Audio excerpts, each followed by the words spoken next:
Ini kisah nyata orang Madura di rumah saya.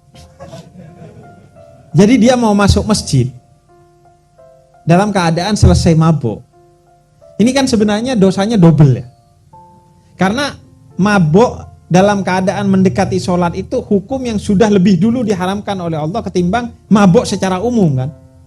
Kan sebelum mabuk secara umum diharamkan, itu sebelumnya kan mendekati sholat jangan kamu mabuk.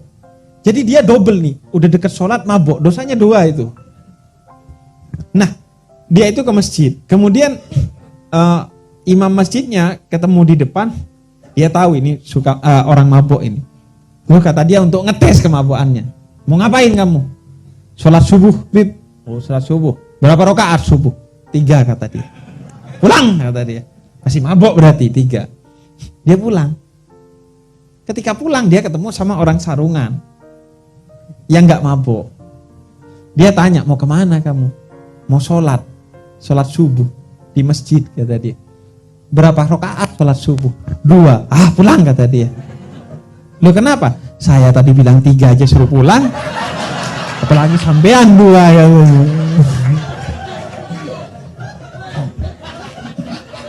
Tiga aja suruh pulang, sampean 2. Itu kan warna-warni umat Kanjeng Nabi lah kira-kira lah. Nah, kemudian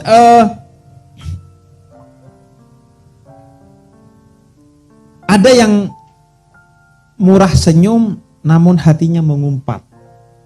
Ada yang berhati tulus tapi wajahnya cemberut. Kira-kira kan ada orang yang begitu. Dualisme itu. Ada yang berlisan bijak namun tidak memberi teladan. Ada tukang zina yang tampil menjadi figur. Ada yang punya ilmu tapi tidak paham. Ada yang paham tapi tidak menjalankan. Ada yang pintar tapi membodohi. Ingatan saya kenapa jadi terlempar ke parlemen ya kalau begini. Ada yang bodoh tapi tidak tahu diri. Ini jelas medsos lah. Ada orang beragama tapi tidak berakhlak. Ada yang berakhlak tapi tidak bertuhan. Maka Al-Mustafa bisa mengatasi.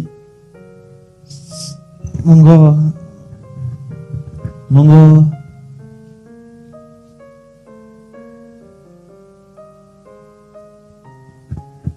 Kesempatan saya minum.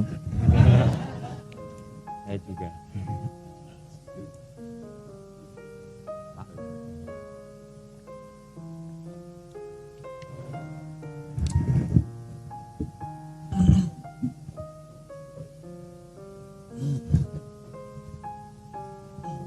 Maka Nabi Muhammad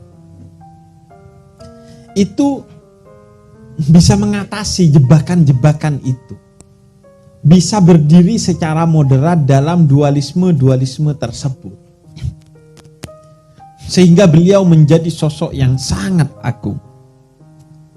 Itu yang menyebabkan Muhammad Iqbal terkagum-kagum kepada sosok Nabi Muhammad SAW. Nah, sedikit saja karena waktu sudah mepet, kita bicara contoh-contoh aspek kemanusiaan Nabi Muhammad SAW. Tadi kita sudah sempat singgung sebagai negarawan, 13 tahun menyelesaikan masalah. Kemudian yang kedua adalah bagaimana beliau menyelesaikan masalah-masalah keretakan, percekcokan, pertikaian yang ada di masyarakat. Karena beliau tahu bahwa ini masalah yang paling mendasar. Orang tidak akan bisa bahagia kalau masih bercekcok satu sama lain. Makanya saya sering bilang kan, kunci hidup bahagia itu adalah keluar dari grup WhatsApp keluarga. Karena itu di dalamnya percekcokan aja gitu. Jadi Nabi Muhammad bervisi ke sana. Langsung beliau itu misalnya ketika masih di Mekah mempersatukan orang-orang Arab melalui satu episode ketika Hajar Aswad itu jatuh dari tempatnya. Yang mengembalikan paling berhak siapa? Terpilih Nabi Muhammad. Orang itu sudah mau bunuh-bunuhan waktu itu. Akhirnya Nabi Muhammad taruh di atas sorbannya, semua disuruh ngangkat, akhirnya semua guyup. Setelah pindah ke Madinah, beliau mempersatukan Muhajirin dan Ansor. Setelah itu bikin piagam Madinah mempersatukan Muslim dan non-Muslim. Setelah itu masuk ke Mekah mempersatukan antara grupnya Abu Sufyan dan grupnya Nabi Muhammad. Antara orang-orang yang dari Madinah dan orang-orang yang memang grupnya Abu Sufyan di Mekah. Jadi terus visinya adalah mempersatukan. Jadi ini aspek kemanusiaannya Nabi Muhammad yang menurut saya penting.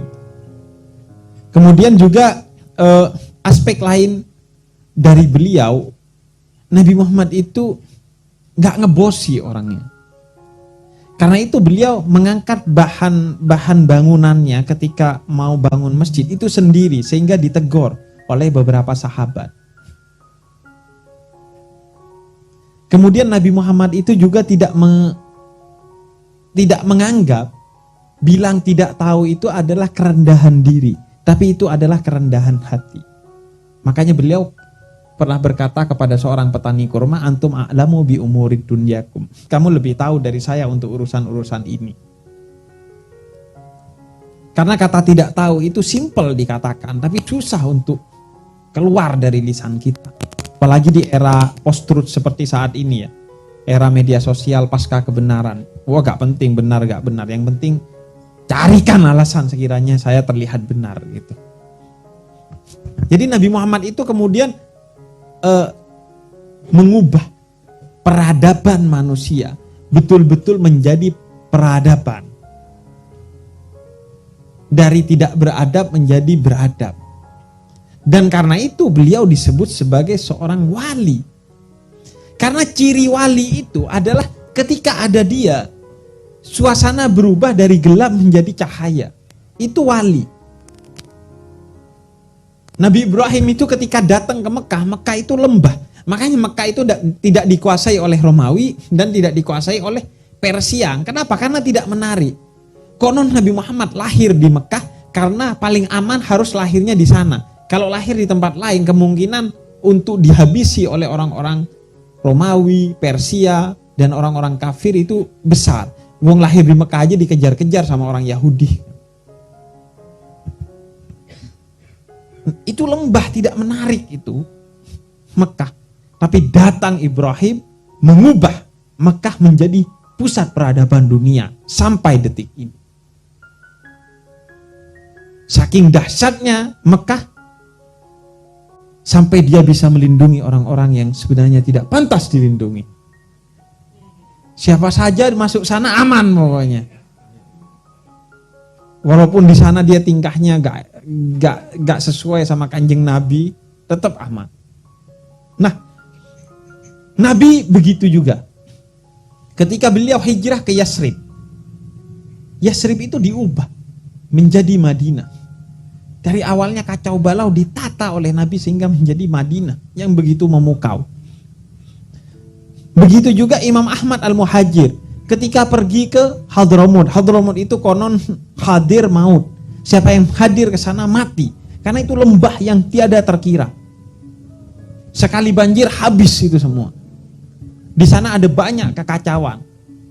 Kekacauan alam maupun kekacauan manusia. Kekacauan alam di sana karena ada virus-virus tertentu yang membunuh bayi-bayi di sana. Kekacauan manusia karena di sana banyak para khawarij yang berkeliaran di sana sehingga gak suka ngelihat Habaib, cucunya Nabi Muhammad. Lebih dilihat sebagai cucunya Sayyidina Ali, makanya gak suka dia. Oh iya, singa itu mungkin singa khawarij ya. Singanya singa khawarij. Padahal saya kalau ngomong khawarij lebih aman tadi ya. Nah, jadi kemudian Imam Ahmad Al-Muhajir mengubah sehingga 200 tahun setelah hidup beliau, Hadramut itu memiliki tidak kurang dari 300 ahli fikih. yang setiap hari sholat berjamaah di masjid. Menjadi pusat peradaban sampai saat ini. Melahirkan Habib Umar bin Hafid, Habib Salim Syatiri, dan lain sebagainya. Melahirkan sarjana-sarjana Islam dari Tarim sana, dari Hadramut sana. Begitu juga. Jadi intinya seorang wali itu ketika ada dia menjadi terang kegelapan itu. Makanya wali kota itu seharusnya sejak dia terpilih, kota itu seharusnya jadi baik. Makanya dia disebut wali kota. Dan itu wali kota itu wali terhadap kota secara lahiriah, kan kira-kira begitu. Ada wali kota yang sifatnya batiniah. Makanya ulama dan umarok harus bergandengan, kira-kira begitu. Omongan saya kok PNS sekali ya. Ini ketularan, iya ketularan sama Anwar. Umarok dan ulama. Itu perkataan-perkataan yang kalau gak musim pilpres kayaknya gak keluar. Nah, wali itu dia mengubah daerah di sampingnya. Karena itu kemudian wali kota seharusnya begitu. Nah karena itu kamu ini kira-kira atau kita ini kira-kira mirip Kanjeng Nabi apa tidak, ukurannya itu. Sejak ada kamu, tongkrongan itu arahnya kemana? Itu ukurannya.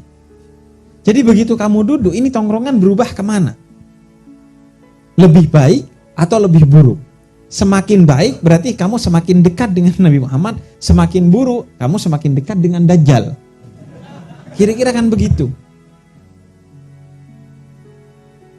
Kalau saya malam ini lumayan lah ya. Ada saya kan lebih islami tongkrongan ini. Biasanya sampean ngafi-ngafi, ngopi-ngopi gak jelas ya. Ngomongin